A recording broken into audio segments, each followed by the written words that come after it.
आज मैं एक शब्द लेके आया हूँ आपके सामने, जिस पे हम विचार करेंगे, विवेक लगाएंगे।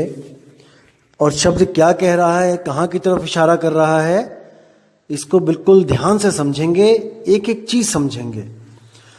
क्योंकि दोस्तों यही वो चीजें हैं, यही वो वाणियां हैं जिनके द्वारा हमें सत्य और असत्य का ज्ञान होता है, हमें सही रास्ते का पता लगता है। असल में ये वाणियां हमारे लिए एक गाइड का काम करती हैं। जैसे आप देखेंगे कि कई ट्रैवलर आते हैं इंडिया में, विदेशों से आते हैं, अमेरिका से आते हैं, कनाडा से आते हैं, जापान से आते हैं।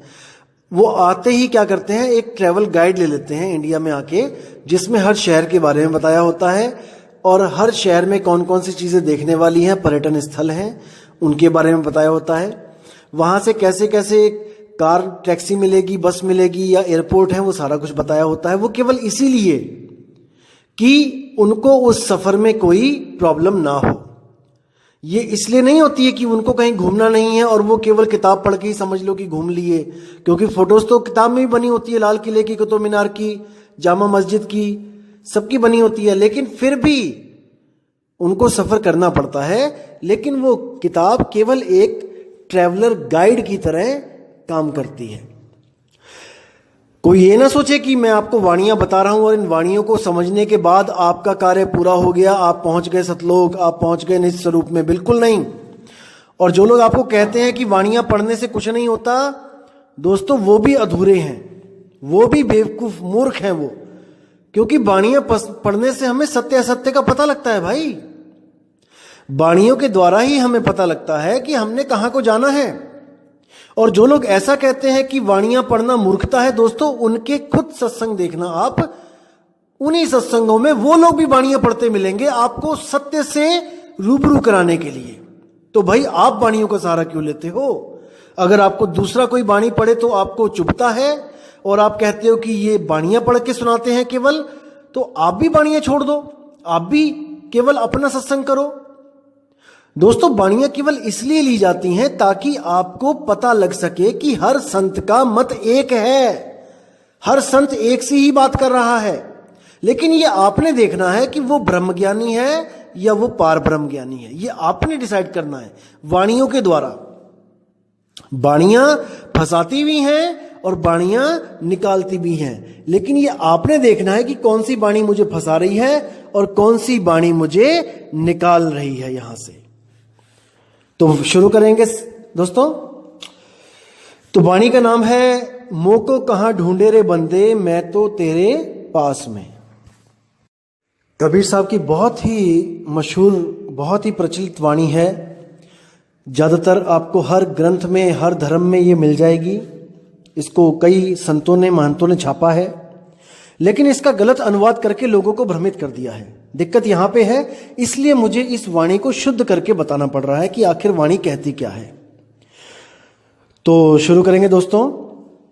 तो साहिब कहते हैं, मोको कहां ढूंढे रे बंदे, मैं तो तेरे पास में। अब मोको जहां बोला गया है वो है, अब विचार करना यहां पे कि मोको क्यों बोला गया। हम लोग क्या कबीर को ढूंढ रहे हैं? कबीरपंथी तो कह सकते हैं कि हाँ चलो हम कबीर को ढूंढ रहे हैं, लेकिन आम जनता जो ब्रह्मा विष्णु महेश जी के पुजारी हैं, जो शेरावाली माता के भगत हैं, जो सिख हैं, जो ईसाई हैं, जो मुस्लिम्स हैं, वो तो कबीर को नहीं ढूंढ रहे हैं। तो यहां पे मोको क्यों लिखा गया है, इसको समझना पड़ेगा। असल में मोको इशारा है उस आत्म स्वरूप की तरफ जिसको पाकर हर इंसान मुक्त हो सकता है। हर क्रिश्चियन मुक्त हो सकता है, हर मुस्लिम मुक्त हो सकता है, हर ईसाई मुक्त, हर धर्म का बंदा मुक्त हो सकता है। तो वो है मोको। मोको यानी कि मेरे स्वरूप को, अपने स्वरूप को, निज स्वरूप को। मोको कहां ढूंढे रे बंदे, मैं तो तेरे पास में। अब समझा रहे हैं साहिब कि हे जीव, तू खुद को कहां ढूंढ रहा है, तू अपने स्वरूप को कहां ढूंढ रहा है? वो तेरे पास ही है, बिल्कुल तेरे पास है। ना तीर्थ में, ना मूरत में, ना एकांत निवास में। ना तो वो तीर्थ में मिलेगा, ना वो किसी मूर्ति में मिलेगा, और ना ही वो किसी एकांत स्थान में, जैसे कोई गुफा में बैठ जाता है चुपके, कोई जंगलों में चला जाता है, कोई पहाड़ों पे, टीलों पे चढ़ जाता है। नहीं, वहां नहीं मिलेगा। वो बिल्कुल तेरे पास है, तू जहां भी जाएगा वो तुझे वहीं पे मिल जाएगा। घर में बैठा है तो घर में मिलेगा, बाहर बैठा है तो बाहर मिलेगा, अगर किसी वन में बैठा है तो वन में भी मिलेगा, लेकिन उसको स्पेशल ढूंढने के लिए तू जाएगा तो वो नहीं मिलेगा। ना मंदिर में, ना मस्जिद में, ना काबे कैलाश में, ना किसी मंदिर में मिलेगा भाई, ना मस्जिद में, ना काबा कैलाश में चक्कर काटने से मिलेगा। कोई कलमा पढ़ने से नहीं मिलेगा, कोई आरतियां गाने से नहीं मिलेगा, कोई प्रेयर करने से नहीं मिलेगा, कोई अरदास करने से नहीं मिलेगा। नहीं मिल सकता वो, क्योंकि वो स्वयं अरदास कर रहा है, स्वयं प्रेयर कर रहा है। वो खुद को पाएगा या प्रेयर करेगा, इन दोनों में से एक काम करना है, या तो प्रेयर कर ले या फिर खुद को प्राप्त कर ले, एक चीज है। तो इसको समझना पड़ेगा कि क्या बोल रहा हूं मैं, थोड़ा सा विवेक लगाना पड़ेगा, लेकिन उम्मीद करता हूं समझ में जरूर आएगा। अब क्या कहते हैं कि मैं तो तेरे पास में बंदे, मैं तो तेरे पास में, ना मैं जप में और ना मैं तप में, ना व्रत उपवास में। ना तो मैं किसी जप में हूं। अगर कोई कहता है कि आप जपना शुरू करो, राम राम राम राम, ओम कलियम हरियम श्रियम, या ओम सोहम, या ज्योत निरंजन ओंकार अनंकार सोहंग सतनाम, या और कोई नाम, कबीर कबीर कबीर, सत साहिब, सत श्री अकाल, वाहेगुरु वाहेगुरु, अल्लाहू अल्लाहू, कुछ भी अगर आपको कोई जपने को कहता है तो मैं नहीं मिलूंगा। ना मैं जप में, इसको काटा मार दो, जप में तो वो है ही नहीं, और ना मैं तप में, ना ही मैं तपस्या में। तपस्या में भी नहीं मिलूंगा। तपस्या यानी कि अपने शरीर को तपाना, कष्ट देना, एक टांग पे खड़े हो जाना, पेड़ों पे उल्टा लटक जाना, भूखे रहना, ये सब तप है, तपस्या है, ये भी नहीं करना है। ना मैं व्रत उपवास में, ना ही मैं किसी व्रत रखने से मिलूंगा कि सोमवार के 16 व्रत रखूंगा तब मुझे मिलेगा, या मैं और कोई मंगलवार के व्रत रखूंगा हनुमान जी के तब मुझे मिलेगा। बिल्कुल नहीं। भूखा रहने से अगर वो मिलता होता तो जितने भी गरीब बेचारे भूखे सोते हैं सबको मिल गया होता। तो आगे क्या कहते हैं, ना मैं क्रिया कर्म में रहता, नहीं जोग संन्यास में। अब यहां पे थोड़ा विचार करना है कि वाणी क्या कह रही है कि ना मैं क्रिया कर्म में रहता।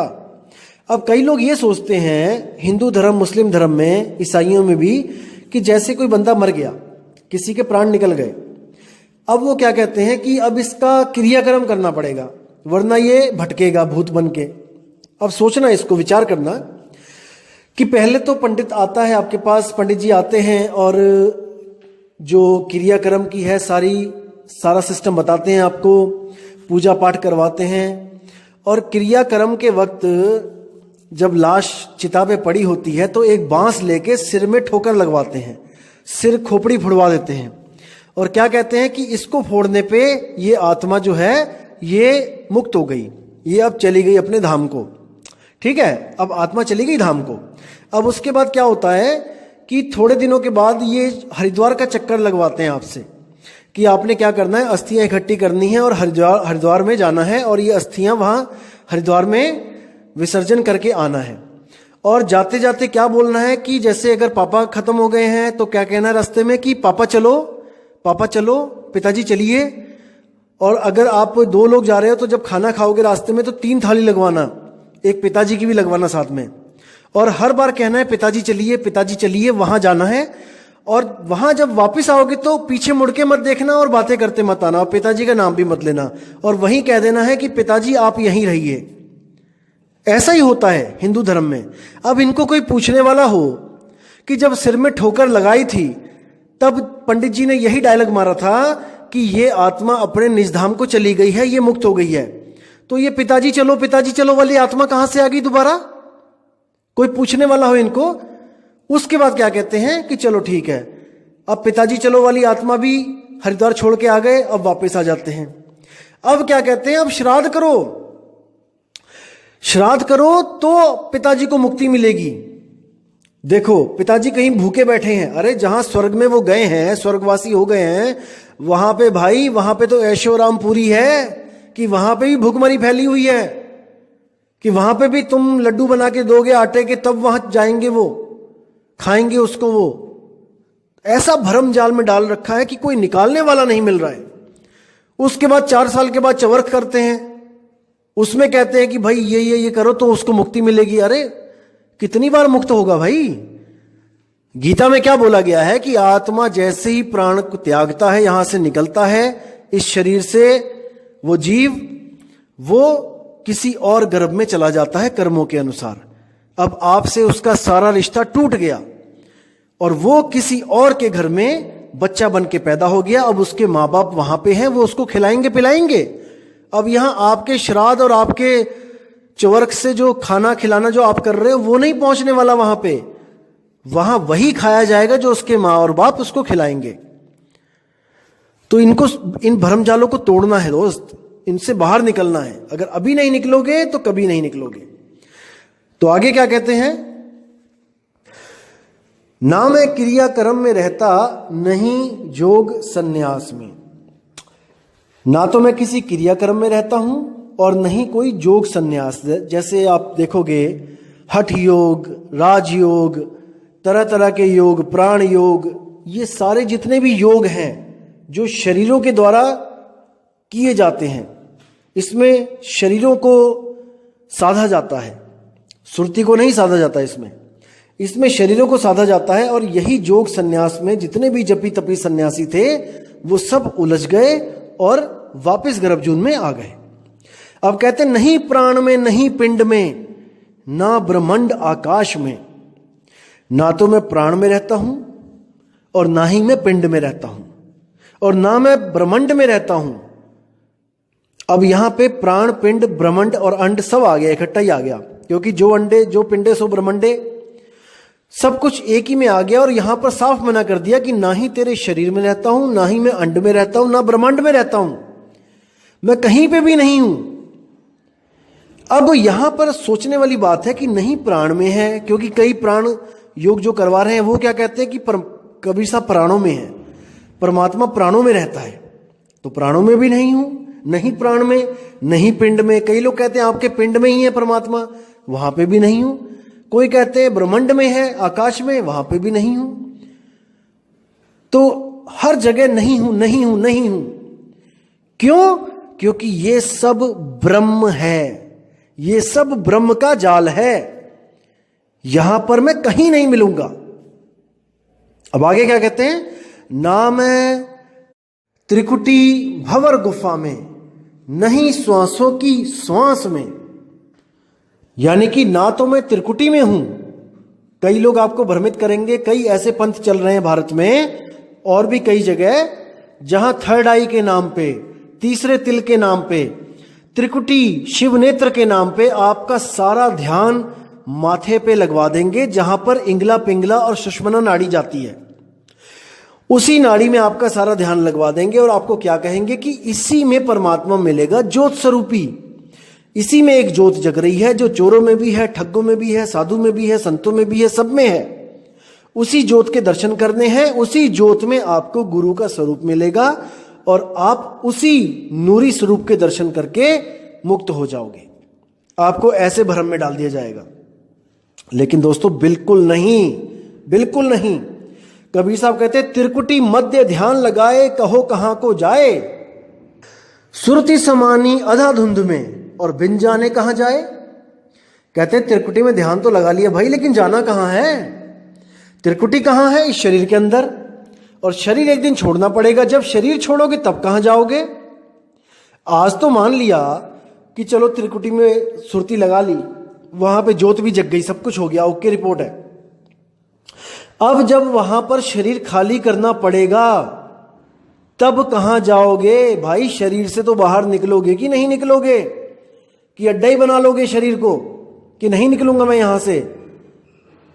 आपको शरीर खाली करना पड़ेगा, तब कहां जाना है इस पे विचार करना है। जैसे उदाहरण देता हूं आपको कि कुतुब मीनार 5 मंजिला है। आपने क्या किया? अधूरे गुरु मिले आपको, उन्होंने क्या कहा कि सबसे ऊपर के माले में परमात्मा रहता है, वहां जाओ। ठीक है, चले गए, नीचे के 4 माले हमने खाली कर दिए, सुरती को चढ़ा दिया ऊपर। और जब हम 5वें माले में बैठ गए और वहां पे पूरा प्रकाश ही प्रकाश हो गया, सब कुछ बढ़िया एकदम फर्स्ट क्लास, तो हम निडर हो गए कि अब हमने इस माले को छोड़ के नहीं जाना है, यहीं पे हमारा परमात्मा रहता है। हमने नीचे से पैर के अंगूठे से अपनी सुरती उठा के तीसरे तिल पे लगा दी है और अंदर प्रकाश ही प्रकाश हो गया है। अब यहीं पे हमारा परमात्मा हमें मिलेगा। अरे भाई, जब आपको बाहर निकाला जाएगा तो 5वां माला भी खाली करना पड़ेगा, फिर कहां जाओगे? जैसे किराए के कमरे में आपको 1 महीने के लिए किराए का कमरा मिला किराए पे, आपने सारा सामान फैला दिया, सब कुछ फैला दिया अपने कमरे में। अब जब आखिरी दिन आया, मकान मालिक कहता है कमरा खाली करो, तो आपने क्या किया? क्योंकि बाहर तो कभी खोजा नहीं था कि मैं किसी और कमरे में जाऊंगा, क्योंकि इसी को सत्य मान के बैठे थे कि इसी शरीर में परमात्मा है, यही मेरा घर है, इसी कच्चे घर को अपना घर मान के बैठे थे। आपने सारा सामान उठा के नीचे से ऊपर वाली टांड पे रख दिया। जो किराए के कमरों पे देखोगे आपकी टांड भी बनी होती है, जो नीचे का सामान ऊपर रखने के लिए, जो फालतू सामान होता है।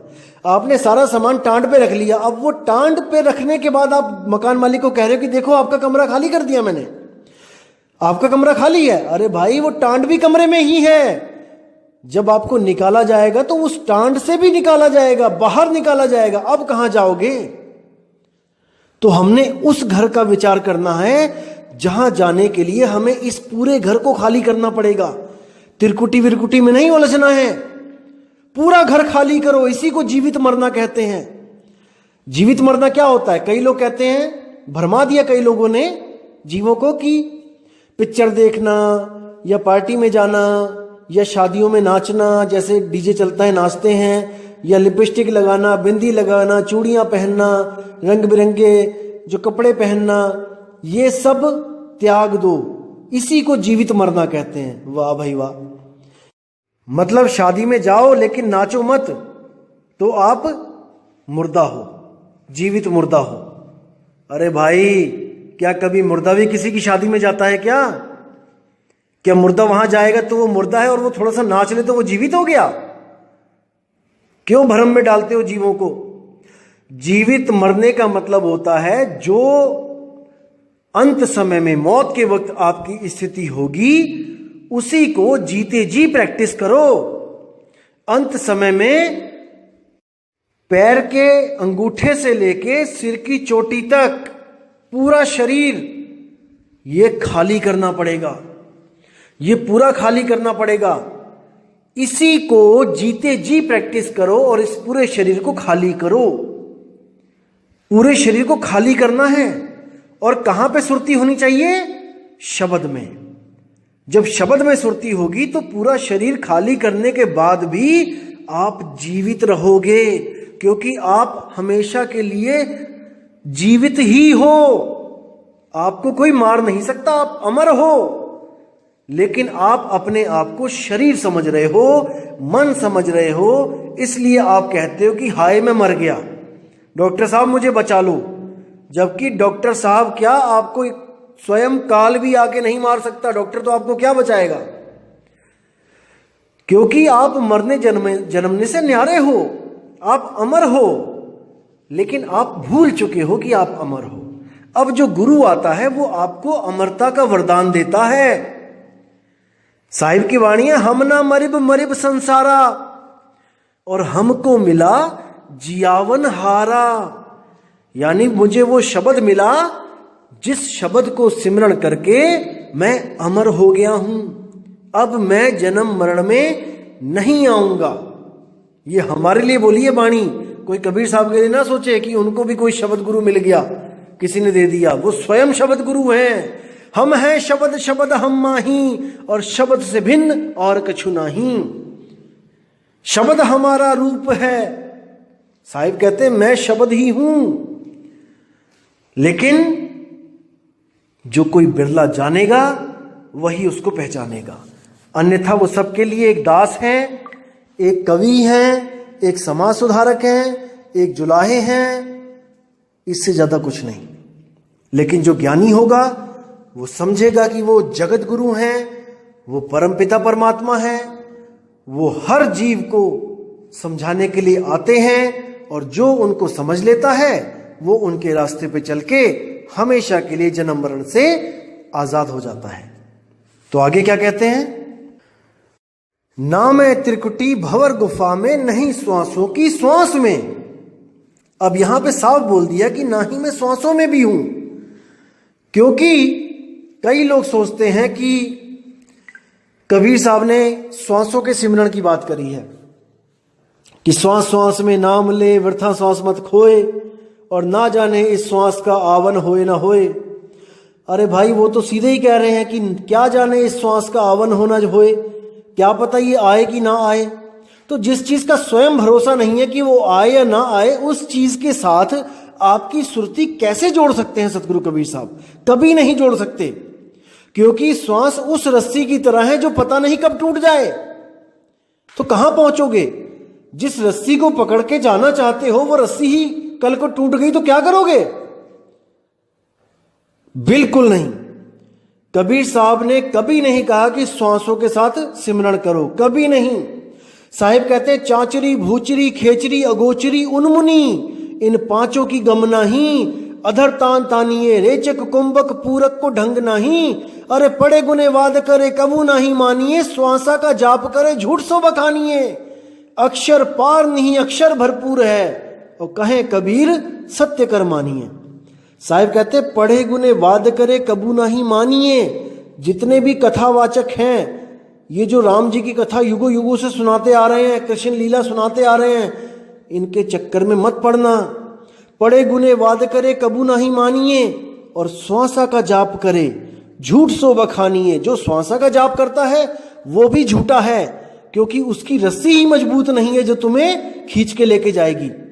तुम किसी समुद्र में गिर जाओ, तूफान में गिर जाओ, और वहां से जो हेलीकॉप्टर तुम्हें बचाने आ रहा है और जिस रस्सी में तुम्हें चढ़ाने जा रहा है, वो रस्सी कमजोर हो, कभी भी टूट जाए, तो भाई कैसे पार होगे? उठा के ले भी जाएगा तो थोड़ी देर में टूट जाएगी, फिर गिर जाओगे नीचे। तो कबीर साहब की रस्सी इतनी कमजोर नहीं है भाई। कबीर साहब क्या कहते हैं, लोह चुंबक की प्रीत ज्यों लोह को लेत उठाए, और ऐसा शब्द कबीर का काल से लेत छुड़ाए। लोह को उठा लिया जाता है बिना किसी रस्सी के, इसको समझो। बिना रस्सी के लोहे को उठाता है कौन? चुंबक। इसी तरह बिना किसी रस्सी के सुरती को कौन उठाएगा? शब्द। ना कि किसी रस्सी को पकड़ के सुरती ऊपर चढ़ेगी, बिल्कुल नहीं। क्योंकि शब्द विहंगम चाल हमारी, कहे कबीर सतगुर दई तारी, खुले कपाट शब्द झनकारी, और पिंड यंड के पार सुदेश हमारा है, करने नो दीदार महल में प्यारा है। साहिब कहते हैं, जैसे एक पक्षी जमीन से उठता है और बिना रस्सी के सीधे ऊपर आसमान में उड़ जाता है, इसी प्रकार आपकी सुरती को शब्द गुरु संभालेगा, खींचेगा, और उसको कोई तोड़ नहीं सकता। श्वासों की रस्सी से चढ़ेगा तो श्वास तो कभी भी रुक जाएगी, कल रुक जाए, परसों रुक जाए, फिर क्या करेगा? फिर कैसे नाम लेगा? कौन सा नाम लेगा? तो साहिब कहते हैं, श्वासा सिमरे घड़ी विचारे लगन तत्व में राखे, और जिस दिन जियरा काल ग्रासे कौन नाम ले बाँचे। जिस दिन काल आएगा कौन सा नाम लेगा भाई? क्योंकि श्वासा की रस्सी तो तोड़ देगा वो, फिर कैसे चढ़ेगा ऊपर? बिल्कुल गलत है। जहां पे भी कबीर साहब कहते हैं कि श्वास श्वास सिमरण करो, व्यर्थ श्वास मत खोए, उसका मतलब है जैसे हम लोग पूरा दिन काम भी करते हैं और सारा ध्यान हमारा काम में होता है, लेकिन हम कभी नहीं सोचते कि मैं अगली सांस लूं। हर काम करने के लिए आप सोचते हो कि शायद मैं इसके बाद वो करूं, वो खत्म हो जाएगा तो वो करूं। हर चीज की एक प्लानिंग करते हो, उसको करने के लिए एक शेड्यूल बनाते हो, लेकिन सांस एक ऐसी चीज है जो आप बिना प्लानिंग के ले रहे हो। आपको सोचना नहीं पड़ रहा है कि मैं सांस लूं। इसी तरह साहिब कहते हैं कि जो परमात्मा का नाम है, आप सोचो मत कि कब लिया जाए, सुबह को 2.5 घंटे की शाम को 2.5 घंटे। अरे भाई, ये 24 घंटे होना चाहिए। 24 घंटे सहज योग में 24 घंटे आपकी सुरती शब्द में लगेगी, लेकिन पूरा गुरु मिलेगा तब। अधूरे गुरु क्या कहेंगे आपको कि ये आरती गाना, इतनी बार माला फेरना, 108 बार माला फेरना, ये मंत्र इतनी बार जपना, दिन में 5 राउंड जपना, 8 राउंड जपना। यानी कि आपको भगवान का नाम भी बंधन में दिया जा रहा है कि इतना करना, नहीं तो तेरी भक्ति पूरी नहीं होगी। बिल्कुल गलत। सहज योग होता है बिल्कुल सहज। उठत बैठत कबहु न छूटे, ऐसी ताड़ी लागी। आंख न मूंदो कान न रूंदो, तनिक कष्ट मत धारो। खुले नयन पहचानो, हंस हंस सुंदर रूप निहारो। तो जब सतगुरु मिल जाता है तो वो भेद मिलता है शब्द का, और जब सुरती उसको प्राप्त करने के लिए जुट जाती है, लग जाती है अपने काम पे, तब आपको स्पेशली कुछ करना नहीं पड़ता। हाँ, आपके पास समय फ्री है, आप बिल्कुल फ्री हो, तो आप सहज होके बैठो, कहीं भी बैठो, जमीन पे बैठो, सोफे पे बैठो, बेड पे बैठो, और जो गुरुजी ने आपको बताया आप वो करो। आप बाइक पे जा रहे हो तो बाइक चलाओ, और जो गुरुजी ने बताया वो करते रहो। आप कुछ भी काम कर रहे हो वो करो, उसको जो गुरुजी ने बताया सहज योग वो करते रहो। 24 घंटे चलेगा, और जैसे ही वो प्रकट होगा वैसे ही आपके मुख से एक ही चीज निकलेगी, वाह गुरु, वाह गुरु। दूसरी कोई चीज है ही नहीं। अगर अंग्रेज हो तो निकलेगा वाह, हिंदू हो तो निकलेगा वाह। तो इसी को समझना है। वो आनंद है, वो शब्द गुरु का आनंद है जो मुख से वहां निकलता है। लेकिन ये प्रकट तभी होगा जब आपको कोई भेदी सदगुरु मिलेगा जो आपको आपका ही भेद बताएगा, और आपकी जो भटकना है वो सब खत्म कर देगा। कहीं नहीं जाना, अरे ना कहीं जाना ना कहीं आना, आपे में आप समाना, यही मुक्ति है। आगे क्या कहते हैं, खोजी होए तुरंत मिल जाऊं, एक पल की तलाश में। एक पल, 2 पल भी नहीं लिखे हैं, एक पल। लेकिन एक पल में कैसे मिलेगा वो जानना पड़ेगा। खोजी होए तुरंत मिल जाऊं, जो खोजी है, जो खोजता रहता है कि कहां है, उसको वो जरूर मिलेगा। जैसे आज आप सत्संग सुन रहे हो, कई लोग मुझे फोन करते हैं, मैसेज करते हैं कि मैं तो जी कबीर वाणियां खोज रहा था, और खोजते खोजते आपका सत्संग मिल गया, और मालिक की बड़ी कृपा होगी जो आपका सत्संग मिल गया। तो भाई खोजी है ना, खोजी होए तुरंत मिल जाऊं। अब वो रास्ता मिल गया है, अब उसके बाद क्या बचा, अब गुरु जी के पास जाना बचा। अभी तो रास्ता मिला है, खोजने पे रास्ता मिला है, और जब गुरु के पास जाओगे तो खोजने पे वो शब्द मिलेगा। और वो शब्द कोई दे नहीं सकता आपको कि कोई नाम दे देगा आपको। वो शब्द ऑलरेडी आपके पास है, वो शब्द ऑलरेडी आप हो, आप ही हो वो शब्द। तो क्या कहते हैं आगे, खोजी होए तुरंत मिल जाऊं, एक पल की तलाश में। कहत कबीर सुनो भाई साधो, मैं तो हूं विश्वास में। विश्वास में क्यों बोला साहिब ने, क्योंकि भाई जब गुरुजी शब्द देंगे आपको, देंगे बोलने में आ रहा है, जब शब्द लखाएंगे तो आपको कुछ दिखाई नहीं देगा आंखों से, कि आप सोचो कि गुरुजी लखाएंगे यानी कुछ दिखाएंगे हमें, कोई चमकती हुई चीज दिखाएंगे। बिल्कुल नहीं। गुरुजी आपको वो शब्द लखाएंगे जो पिंड अंड ब्रह्मांड से न्यारा, जो ना अंदर और ना बाहर, जो ना मंदिर में ना मस्जिद में और ना जप में ना तप में। जब वो शब्द आपको लखाएंगे तो आपको ज्ञान दृष्टि से उसको परखना पड़ेगा कि हां यही सत्य है, यही वो शब्द गुरु है जिसको मैं युगों युगों से ढूंढ रहा हूं। और इस पर विश्वास करके आपको भक्ति शुरू करनी पड़ेगी, गुरु पर विश्वास करके कि जो गुरुजी ने बताया है ये अटल सत्य है, और इसी को मैं प्रैक्टिस करके, प्रैक्टिकल करके इसको प्राप्त करूंगा। इसलिए बोला है कि कहे कबीर सुनो भाई साधो, मैं तो हूं विश्वास में। जब कोई ऐसा गुरु मिल जाए जो मेरे बताई गई हर चीज को डिनाई कर दे, मना कर दे, ना जप में, ना तप में, ना श्वासों में। जब ऐसा गुरु मिल जाएगा और वो लखाएगा, तब भाई बिगड़े काम बन जाएंगे। लेकिन विश्वास करना पड़ेगा, विश्वास रखना पड़ेगा। जो गुरुजी बता रहे हैं वो बिल्कुल सत्य है, तब आपकी भक्ति शुरू होगी। वरना अभी तक तो आप केवल काल की भक्ति, मन की भक्ति में ही लगे हुए हो। अभी तक तो एक कदम भी सही तरफ नहीं चला आपने।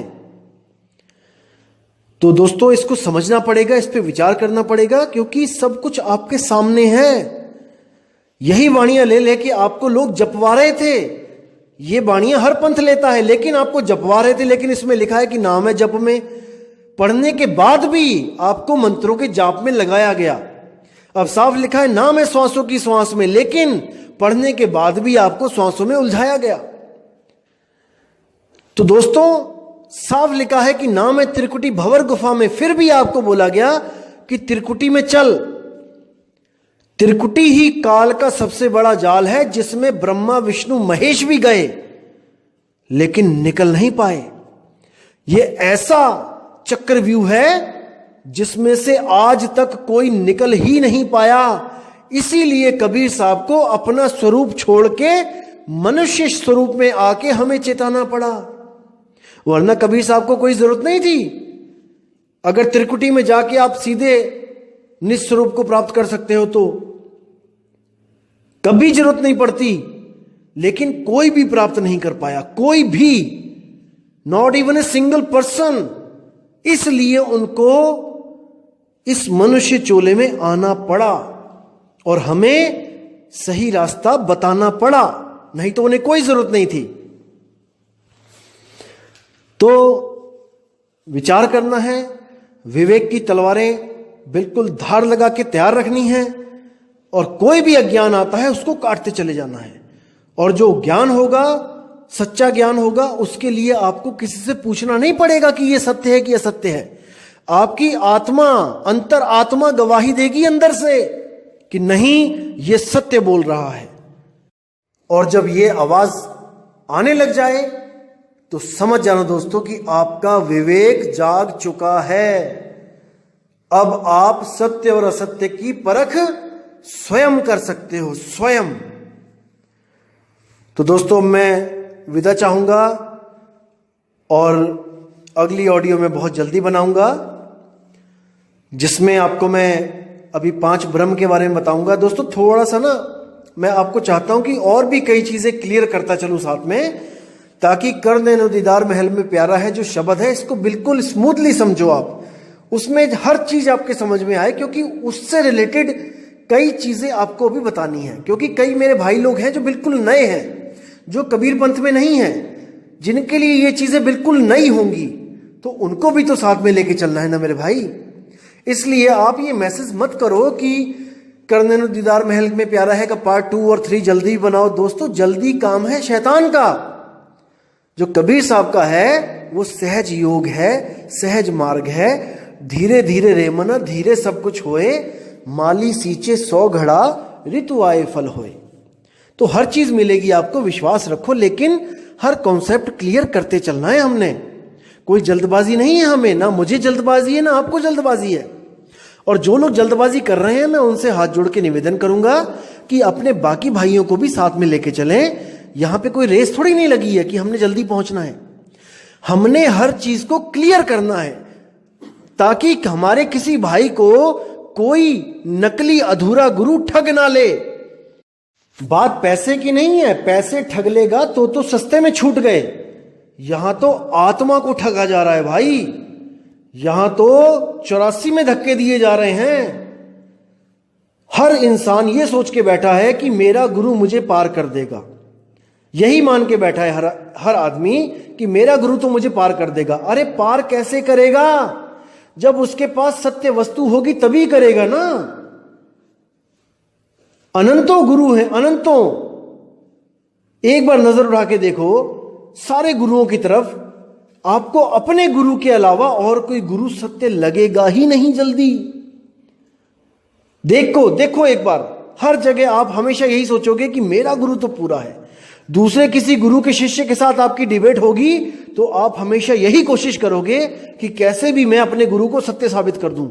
अरे आपके साबित करने से नहीं होगा, इन बाणियों के साथ मैच करके देखो अपने गुरु को कि ये बाणियां क्या कहती हैं और आपका गुरु क्या कह रहा है। यही बाणियां ले लेके आपका गुरु आपके साथ क्या करवा रहा है, क्या बोल रहा है आपको करने को। इस बाणी में साफ लिखा है नाम है जप में। जप मतलब हजारों लाखों करोड़ों नाम, कोटि नाम संसार में इनसे मुक्ति ना होए, और गुप्त नाम सतपुरुष का पावे बिरला कोई। करोड़ों नाम जप लो, कबीर साहब कहते करोड़ों नाम जप लो करोड़ों, तब भी वो चीज नहीं मिलने वाली, नहीं मिलने वाली, नहीं मिलने वाली, क्योंकि वो गुप्त वस्तु स्वयं आप हो, आप ही हो। अरे आपको किसका नाम जपवाया जाए जो आपको स्वयं की प्राप्ति हो जाए? किसका नाम जपोगे आप? खुद को पाने के लिए बुद्धि लगाओ, विवेक लगाओ।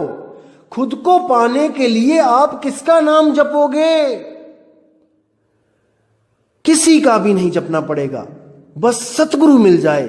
वो सतगुरु मिल जाए जो एक छुड़ाए एक लखाए, तब प्राणी निज घर को जाए, तब बात बनेगी। तो मैं अब विदा चाहता हूं दोस्तों, और बहुत जल्दी आपसे दोबारा मिलूंगा एक नई वाणी लेके। तब तक के लिए दोस्तों मुझे आज्ञा दें। जय गुरुबंदी छोड़ वैराग साहिब, जय गुरुबंदी छोड़ मदन साहिब, जय जय बंदी छोड़ सतगुरु सत्य कबीर साहिब की सदा ही जय हो। साहिब बंदगी सतनाम।